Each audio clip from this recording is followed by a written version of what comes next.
Magandang araw po. Ako po si Jacob. Kasama po ang tatay ko. May bisita lang po kami sa area ninyo o kumustahin po ang kapwa namin Pilipino at saka kunin ang kanilang opinion sa tanong na saan makikita ang sagot sa mahahalagang tanong sa buhay. Kayo po, ano sa palagay ninyo? Magandang araw din. Madalang na yan ganyan ngayon Alas wala na kasing pakialaman ng mga tao sa ngayon. Pero by the way, okay naman ako. At saka para sagutin kita tanong mo, kung meron akong mga bagay na gusto kong malaman, mga tanong na gusto kong masagot, normally ginugugol ko yun. At saka sinesearch ako sa internet kasi di ba madali naman na ngayon hanapin lahat sa internet. Sangayon po ako sa inyo, kuya. By the way, Julius pala ang pangalan ko. Sangayon po ako sa inyo, kuya Julius. Ganyan din po ang sagot ng karamihan na nakakausap namin. Oo, kasi nga, gaya nung nasabi ko, yung internet, kahit sino pwede nang mag-access ngayon.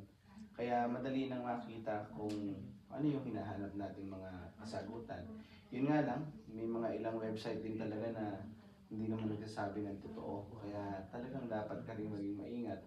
Kagaya ng mga scam sa ngayon. Sa totoo lang yan, 2 beses na akong na-scam. Kaya talagang nagiging mas maingat na ako ngayon. Tinitingnan ko na mabuti yung mga sinasabi sa website. Kaya hindi yung mga komento ng iba may kinalaman dun sa website na yun. Tinitiyak kung legit ito. Mahirap na nga ko ngayon.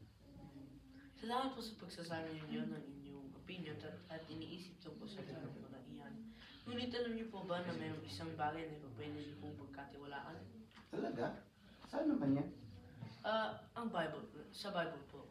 Sa Juan 17:17 po, sinasabi ng salita ng Diyos ay katotohanan. Kaya talaga po tayong makakapagtiwala dito.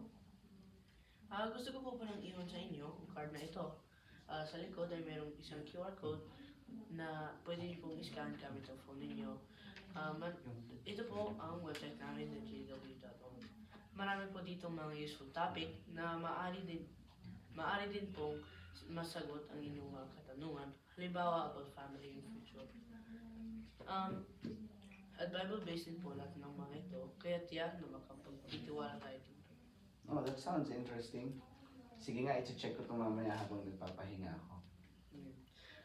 By the way po, in case na kailangan niyo tulong o meron kayong topic na gusto niyo pong i-discuss, nasa likod din po ng card ang number ng tatay ko, so you can contact me po.